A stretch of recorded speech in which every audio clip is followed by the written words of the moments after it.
Oi, gente, beleza? Hoje a gente vai dar continuidade nos nossos estudos da química orgânica. Então, não se esqueçam de se inscrever no canal, de curtir e compartilhar este vídeo. Também não deixem de nos seguir no Instagram, @faceeduca.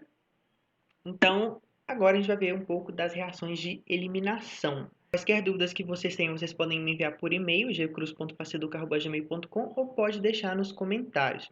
A gente vai perceber que muitas dessas reações de eliminação são meio que o inverso das reações de adição que nós vimos anteriormente. Então, primeiramente, a gente vai começar com a desidrogenação, né? A desidrogenação dos alcanos. Então, o que vai acontecer? Vai ocorrer a eliminação de dois átomos de hidrogênio, né? Então, essa reação é o inverso da hidrogenação de alcenos que nós vimos anteriormente. Então, do alcano, quando ele sofreu uma desidrogenação, dois átomos de cada carbono vão sair para formar o H2 e vai se formar uma ligação dupla entre os dois carbonos. Já a desalogenação é a eliminação de halogênios. Então vai acontecer a eliminação de dois átomos de halogênio do composto. A gente vai reagir esse composto aqui, que é um dialeto vicinal, com zinco metálico. Então a gente vai ter a formação de um alceno, ou seja, quando esses dois átomos de halogênio saírem, vai haver o restabelecimento da ligação dupla, formando assim um alceno, e também a formação de um sal de zinco, no caso aqui é o brometo de zinco. Então aqui a gente tem um dialeto vicinal se transformando em um alceno. A desidrohalogenação é o inverso da hidrohalogenação, né? E ela vai acontecer com os aletos de alquila. Então a gente vai trabalhar em duas etapas, né? Primeiramente é a formação de uma base que vai promover essa reação de desidrohalogenação. Então aqui a gente tem um álcool que vai reagir com sódio metálico para formar o etóxido de sódio e gás hidrogênio. Esse gás hidrogênio ele provavelmente vai escapar e sair do sistema, mas o que importa é essa base que se forma aqui, ó, que é o etóxido de sódio. Vocês precisam se lembrar de que esse composto aqui tem uma carga negativa, então ele pode atuar como uma base de Lewis, é um nucleófilo. E o que vai acontecer é o seguinte: esse nucleófilo vai retirar um átomo de hidrogênio de algum desses carbonos da extremidade para formar então o álcool etílico. E quando esse hidrogênio é retirado, ocorre a formação de uma ligação dupla simultaneamente à saída do átomo de halogênio sob a forma de ânion. Então aqui vai ser formada uma ligação dupla entre esses dois carbonos, entre o carbono cujo hidrogênio foi arrancado e o carbono que estava ligado ao halogênio.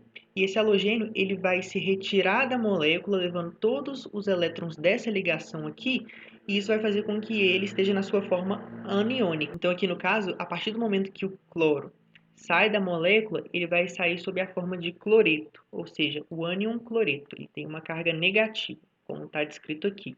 Então, a gente vai ter a formação de um alceno. Antes era um haleto de alquila e eles transformam em um alceno. Agora, como é que vai ocorrer a desidrohalogenação de haletos de alquila um pouco mais complexos? Por exemplo, aqui a gente tem um haleto terciário, ou seja, o halogênio está ligado a um carbono terciário. Como é que vai acontecer?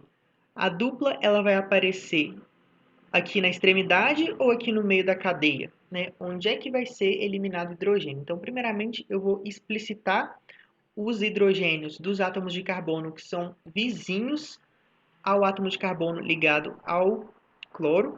Então aqui, né, a gente tem os átomos de carbono vizinhos e ambos são candidatos a perder um dos seus átomos de hidrogênio, para que haja a formação da ligação dupla. Se esse átomo de carbono perder um hidrogênio, a ligação dupla vai se formar aqui. Se esse carbono perder um átomo de hidrogênio, a ligação dupla vai se formar aqui.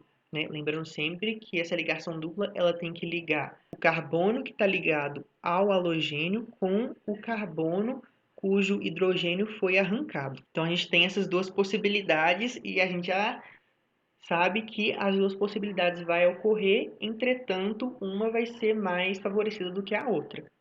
Então, olha lá. A gente vai reagir esse composto aqui com essa base.